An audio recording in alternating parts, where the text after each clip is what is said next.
আমরা সবসময় অন্যের ছোট ছোট ভুল ত্রুটিগুলোকে তেল মশলা মাখিয়ে তাকে খারাপ প্রমাণ করার চেষ্টা করি, যেন নিজে ভালো সাজতে পারি।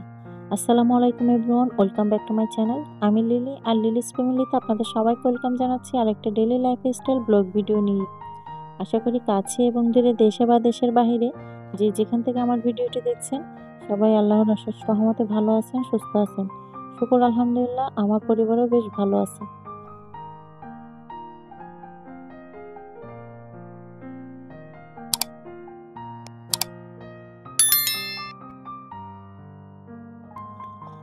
চারিদিকে কি সবুজ মনোরম পরিবেশ, দেখলেই মনটা জুড়িয়ে যায়।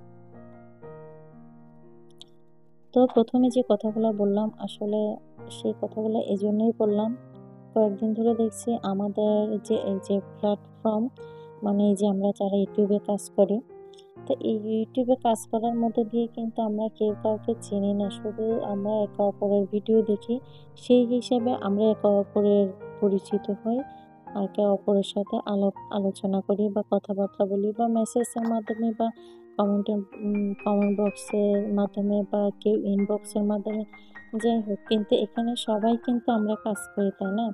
তো আমরা যখন সবাই একই কাজ করি, তা আমাদের কাজের ধরনটা প্রায় সময় এক হয় বা কখনো আলাদা হয়, চরিত্র ভিন্ন ভিন্ন, তবে কাজের ধরন বেশিরভাগ দেখা যায় যে আমরা একে অপরের কাজের সাথে, যেমন আমরা উদাহরণ দিলে বোঝা যায়, আমরা কিন্তু সবাই মানুষ, আর সবাই কিন্তু প্রতিদিন সবার ঘরে রান্নাবান্না হয়, খাওয়া দাওয়া হয়।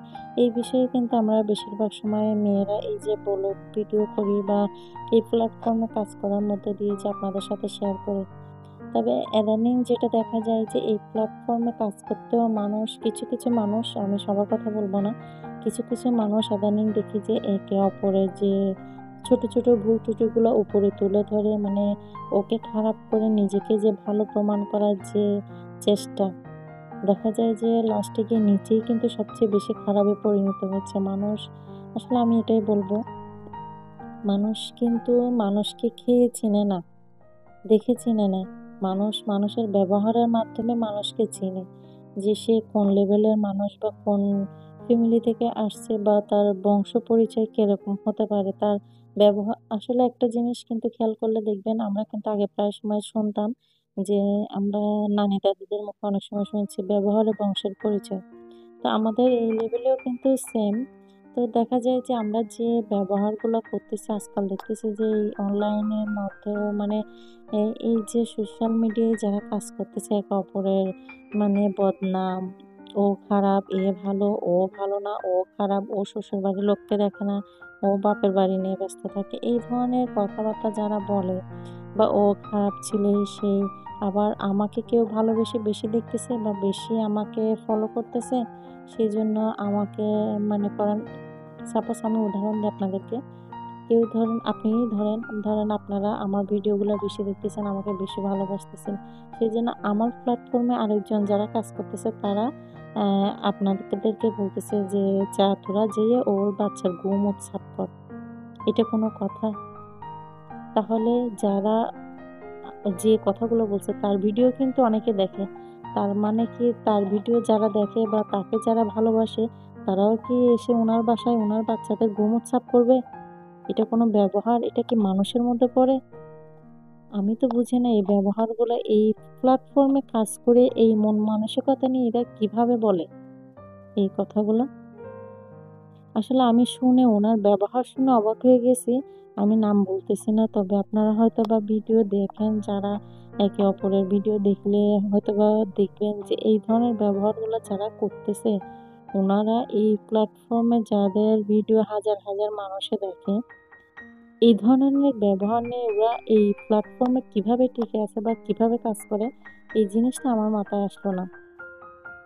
বা অন্যের ভুল ত্রুটি দেখানোর মধ্যে দিয়ে কিন্তু নিজেকে ভালো প্রমাণ করতে যেয়ে কিন্তু আরো নিজেকে বেশি খারাপ করে ফেলতেছে, আমি এটাই বলবো। তো আমি আসলে এই কথাগুলো এই জন্যই বলতেছি, মানে আমরা সবাই কিন্তু কাজ করতে আসছি, কেউ ছোট ফ্যামিলি থেকে বা কেউ বড় ফ্যামিলি থাকি, বা কেউ মধ্যবিত্ত ফ্যামিলিতে বসবাস করেও করতেছি, কেউ উচ্চবিত্ত পরিবারের থেকেও, মানে শখের বসে এই কাজগুলো করতেছি, কিন্তু সবাই কিন্তু একই লেভেলের কাজ করতেছি, মানে যার যার কাজের কোয়ালিটি আলাদা, কিন্তু প্ল্যাটফর্মটা একই, আমি এটাই বলবো।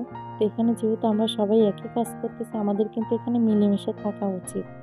বা আমি বলবো এটা যে আমি যদি কারো উপকার করতে নাও পারি, অন্ততপক্ষে আমার দ্বারা যেন কারো ক্ষতি না হয়। তো এই যে আলোচনা মানে একজনকে নিয়ে এত বেশি আলোচনা করা বা সে এই জগৎ ছেড়ে চলে যাওয়া মানে প্ল্যাটফর্ম পর্যন্ত ছেড়ে চলে গেছে, তারপরও দেখা যাচ্ছে যে তার পিছু লাগতে মানে ছাড়তেছে না। মানে এমনভাবে কাদা ছোড়াছুড়ি করতেছে যে নিজের গায়ে কতটা নোংরা হচ্ছে বা কতটা নোংরা লাগতেছে, এই জিনিসটা এই হুঁশটা পর্যন্ত তারা মানে হারাই ফেলছে। কি বলবো? তো আমি এই কথাগুলো এইজন্য বলতেছি, আসলে এইগুলো একদম খুবই ছোট মন মানসিকতার কাজ বা খুবই ছোট মনের মানুষের যে কাজ, এই নোংরামিগুলা আসলে না করলেই ভালো আমি মনে করি। আমরা কেউ কিন্তু মানে একদম যে আমি বলবো যে একটা মানুষ সবার কাছে কিন্তু পারফেক্ট হতে পারে না। তারপরেও কিন্তু মানুষ চেষ্টা করে সবসময় সবার সাথে মিলেমিশে থাকতে, ভালো থাকতে। কিন্তু আমি এটাই বলি যে সবাই মিলেমিশে থাকাটাই কিন্তু বেটার। কারণ অনেকে দেখি যে মুখে বলে যে এই দুনিয়াটা ২ দিনের। কিন্তু তাদের মুখের ব্যবহার যে এত খারাপ, এত বাজেভাবে মানুষের কমেন্টে রিপ্লাই দিচ্ছে, আসলে এগুলা চোখে না দেখলে কখনোই বুঝতাম না যে উনি এত ছোট মনের মানুষ, এত নোংরা মনের মানুষ। তা আসলে কখনোই বুঝতে পারতাম না। তো যাই হোক, এই কথাগুলো কিন্তু আমি কাউকে ছোট করার জন্য বা কাউকে হেন করার জন্য বলি না। শুধু এটাই বলব যে অন্যের বদনাম না করে নিজের পায়ের নখ থেকে মাথার চুল পর্যন্ত তাকালে কিন্তু নিজের হাজারটা ভুল, হাজারটা দোষ আমরা খুঁজে পাবো। তো আমাদের নিজের ভুলগুলা খুঁজে নিজের ভুলগুলা শুধরানোর চেষ্টা করি। অন্যের ভুলগুলা নিজের মাথায় নিয়ে তো আর লাভ নাই। আমি এটাই বলব যে সবাই মিলেমিশে থাকার চেষ্টা করুন। আর সবার মন থেকে হিংসা, অহংকার এই জিনিসগুলা বাদ দিবেন। তাহলে দেখবেন যে নিজেও ভালো থাকবেন, আশেপাশের মানুষগুলোও ভালো থাকবে। অন্যের ক্ষতি করার চেয়ে আমি বলব যে নিজেকে নিয়ে সবসময় ব্যস্ত থাকাটাই বেটার। আমি সবসময় যে ভিডিওগুলা দিই, আমি সবসময় আমার এই যে ভিডিও রিলেটিভ যে কাজগুলা থাকে এগুলা নিয়ে আলাপ আলোচনা করি বা এগুলা নিয়ে কথা বলি। কখনো অন্য কাউকে নিয়ে বা অন্য কারো ব্যক্তিগত পর্যায়ে গিয়ে কখনো কোনো কথা বলি না। কিন্তু ইদানিং যে প্ল্যাটফর্মে যে ব্যবহারগুলো শুনতেছি বা যে কথাবার্তাগুলো বলতেছে, এগুলা দেখে খুবই আশ্চর্য হয়েছি যে এই ধরনের মানুষের মুখে এই ধরনের ব্যবহার শুনবো, এটা কখনোই আশা করি নাই বা কখনো কল্পনাও করি নাই। যে আসলে যারা সবসময় মুখে আল্লাহ খোদার নাম নেয়, সবসময় আল্লাহর উপর ভরসা রেখে কথা বলে, তাদের মুখে এই ধরনের ব্যবহার। তো যাই হোক, পরিশেষে এটাই বলবো, আসলে সবার মন থেকে হিংসা অহংকার বাদ দিয়ে, পরনিন্দা বাদ দিয়ে নিজেকে নিয়ে বাঁচতে বা নিজেকে নিয়ে সমালোচনা করতে শিখেন। নিজের ভুল ত্রুটিগুলো শুধরানো শিখেন, তাহলে দেখবেন অন্যের ভুল ত্রুটিগুলো কিছুই মনে হবে না যে আমি হাজারটা ভুল করতেছি ওইটা শুধরাই, তাহলে দেখবেন যে অন্যের ছোট ছোট ভুলগুলোও ভুল মনে হবে না। তো এটাই বলবো যে এইসব জিনিসগুলো বাদ দিয়ে সবাই ভালো থেকে মিলেমিশে থেকে এক প্ল্যাটফর্মে যেহেতু কাজ করতেছে, একসাথে কাজ করার চেষ্টা করি। তো পরিশেষে সবার উদ্দেশ্যে বলবো, যারা আমার ভিডিওটা নতুন ভিজিট করতেছেন এবং পুরাতন যারা আছেন, সবাই ভিডিও কন্টিনিউ করার সময় ছোট্ট একটা লাইক দিয়ে তারপর কন্টিনিউ করবেন। আর যারা নতুন ভিজিট করতেছেন তারা আমার চ্যানেলটা সাবস্ক্রাইব করে আমার পরিবারের পাশে থেকে যাবেন। তো আজকের ভিডিওটা আর বড় করবো না, এখানেই শেষ করবো। সবাই ভালো থাকবেন, সুস্থ থাকবেন। আসসালামু আলাইকুম, আল্লাহ হাফেজ।